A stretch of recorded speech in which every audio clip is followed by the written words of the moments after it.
പാലക്കാട് ജില്ലയിൽ ഡെങ്കിപ്പനി വ്യാപകമായി റിപ്പോർട്ട് ചെയ്യപ്പെടുന്ന സാഹചര്യത്തിൽ പൊതുജനങ്ങൾ ജാഗ്രത പാലിക്കണമെന്ന് ജില്ലാ മെഡിക്കൽ ഓഫീസർ. കൊതുക് വളരാനുള്ള സാഹചര്യം ഇല്ലാതാക്കണമെന്ന് ആരോഗ്യവകുപ്പ് മുന്നറിയിപ്പിൽ പറയുന്നു.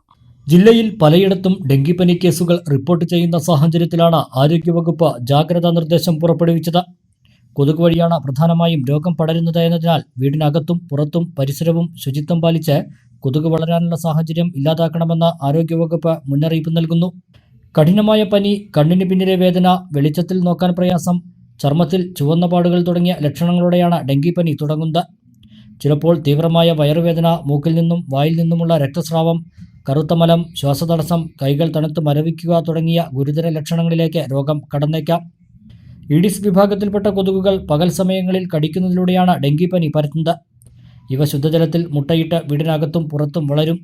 രോഗം പടരുന്നത് തടയാൻ വീടിനകത്തും പുറത്തും ചിരട്ട, ടിൻ, കുപ്പി, പ്ലാസ്റ്റിക് കപ്പുകൾ, ചെടിച്ചട്ടികൾ എന്നിവയിൽ വെള്ളം കെട്ടിനിൽക്കുന്നത് ഒഴിവാക്കണം. മരപ്പൊത്തുകൾ മണ്ണിട്ട് അടയ്ക്കുകയും ടെറസിലും സൺഷെയ്ഡുകളിലും വെള്ളം കെട്ടിനിൽക്കുന്ന ഇടങ്ങളിൽ നിന്നും വെള്ളം ഒഴുക്കിക്കളയണം. അടപ്പില്ലാത്ത വെള്ള ടാങ്കുകൾ കൊതുക് വല കൊണ്ട് മൂടണം. വാഴ, കൈത തുടങ്ങിയ ചെടികളിൽ കെട്ടിയിരിക്കുന്ന വെള്ളവും ഒഴിവാക്കണം. വീടിനകത്ത് വെള്ളം ശേഖരിക്കുന്ന പാത്രങ്ങൾ ആഴ്ചയിലൊരിക്കൽ വൃത്തിയാക്കണം.